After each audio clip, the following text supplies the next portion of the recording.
Hello and welcome back to your channel, TEFLogical.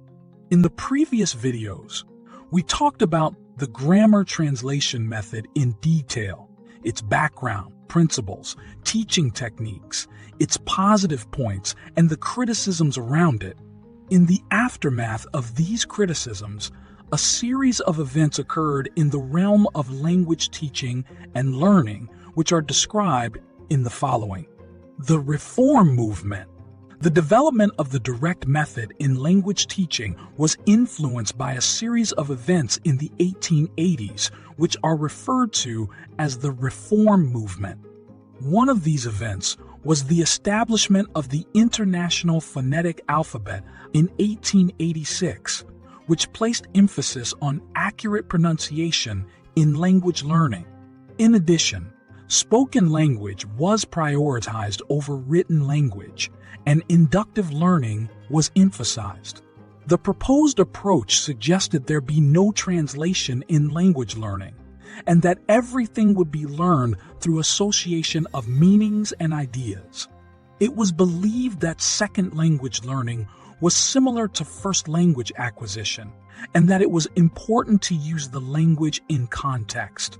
The presentation of teaching materials was systematic, with materials selected, arranged, and graded before presentation.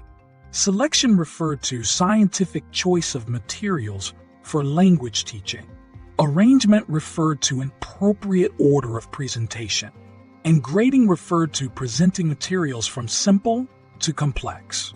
In the late 1880s, François Guin, a French teacher of Latin, made a discovery when he observed his 3-year-old nephew go from being relatively silent to becoming a chatterbox in French within a year.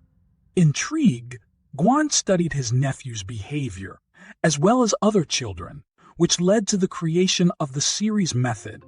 This method involved teaching learners a series of connected sentences directly and conceptually, without relying on grammatical rules and explanations or translations. Despite his groundbreaking insights, Guin was overshadowed by Maximilien Berlitz, who in 1887 became known for the popular direct method that embraced naturalistic approaches to language learning.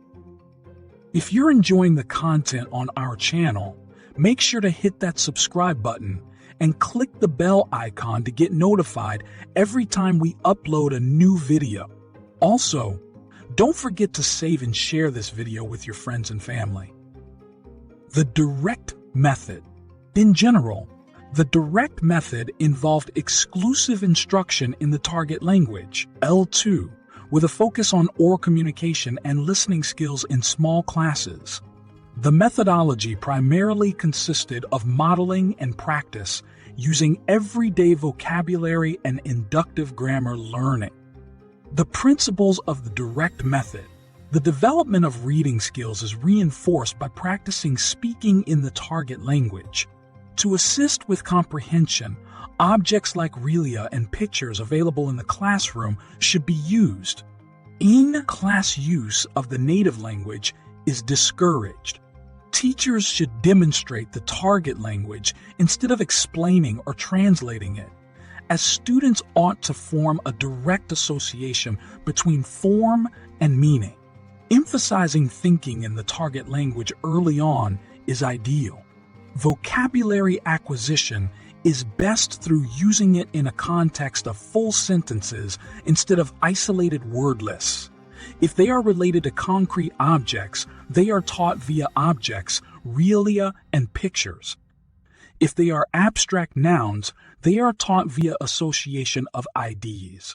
Encouraging self-correction reinforces learning. Inductive teaching is best for grammar, without explicit rules handed out. The syllabus follows situations and topics instead of just linguistic structure. Language learning is a way of learning how speakers of that language live. Teaching techniques in direct method. Reading aloud. Teachers ask questions in the target language, and students answer in full sentences. This way, new vocabulary and grammatical structures are practiced. Getting students to self-correct. Students self-correct errors by making a choice between answers supplied by the teacher. Conversation practice. Teachers ask students questions in the target language, which they have to understand to answer correctly. Then, students can ask each other their own questions using the same grammar structure later. Dictation. The teacher reads passages 3 times, and students write down what they have heard. Then students double-check their work. Paragraph writing. Students write a paragraph that summarizes a written or spoken text, either from memory or using the reading passage from the lesson as a model. Map drawing. Students are given a map with geographical features unnamed. The teacher gives students directions to label these features on the map. Singing. Students learn the new vocabulary and grammatical structures inductively thorough exposure to many examples of the words and grammatical structures in songs and repeating the songs. Drawbacks of the direct method. It is mostly practicable in small and private classes with at most 15 students. It can merely be used for children and beginners. It is best for talented and gifted students. Conversational proficiency gained by students is typically limited. As the class is monolingual, the teacher should be both an expert in language teaching and a fluent speaker of the second language. It needs a large amount of time because the inductive approach it utilizes. That's all you need to know about the direct method in order to apply the method in your classes and to pass your university tests. So, if you're enjoying the content on our channel, make sure to hit that subscribe button and click the bell icon to get notified every time we upload a new video. Also, don't forget to save and share this video with your friends and family. Thanks for watching, and we'll see you in the next one.